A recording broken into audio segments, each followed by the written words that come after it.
இது நேற்று எடுத்த விலாக் தான். ரொம்ப நாளைக்கு அப்புறம் ஃப்ரெண்ட்ஸோட பெருமாள் கோயிலுக்கு போயிருந்தேன். ஃப்ரெண்ட்ஸுன்னு சொல்லக்கூடாது, ஃப்ரெண்டோட.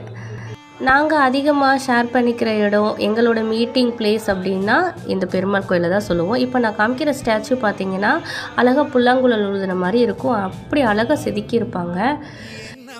இப்போ தான் கோயிலில் கும்பாபிஷேகம் நடந்துச்சு போல். நாங்கள் பக்கத்துலேயே இருந்தோம், ஆனால் எங்களால் போக முடியல. ஆஃப்டர் மேரேஜ், அவளுக்கு மேரேஜ் ஆகலை, எனக்கு மேரேஜ் ஆகிருச்சு. நாங்கள் 2 பேரும் மீட் பண்ணுறதே குறைஞ்சிருச்சு. என்ன மாதிரி நீங்களும் ஆஃப்டர் மேரேஜுக்கு அப்புறம் மீட்டிங் பாயிண்ட்டுன்றது ரொம்ப ரெடியூஸ் ஆயிரும் நீங்களும் நினைக்கிறீங்களான்னு சொல்லுங்கள். அப்புறம் இந்த குட்டி கேப்புக்குள்ளே ஒரு ஆஞ்சநேயர் இருப்பார்.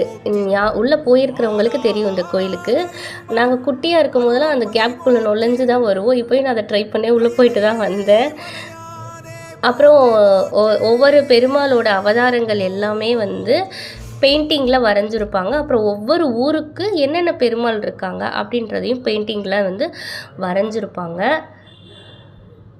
நாங்கள் காலேஜ் படிக்கும் போது இந்த கோயிலுக்கு வந்ததுக்கும் இப்போது நாங்கள் இந்த கோயிலுக்கு வந்ததுக்கும் ரொம்பவே கேப்பு, ரொம்பவே டிஃப்ரெண்ட்டு.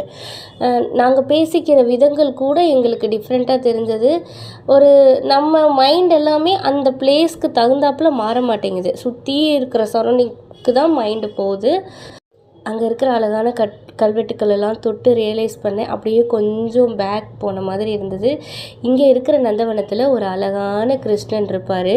அப்புறம் அந்த லைட்டிங்கில் அந்த கோபுரத்தை பார்க்கும்போது மனசுக்கு அவ்வளோ நிம்மதியாக, அவ்வளோ ப்ளசண்ட்டாக இருந்தது. அவ்வளோதாங்க. என்ன மாதிரி நீங்களும் இதை ஃபீல் பண்ணியிருக்கீங்களான்னு சொல்லுங்கள்.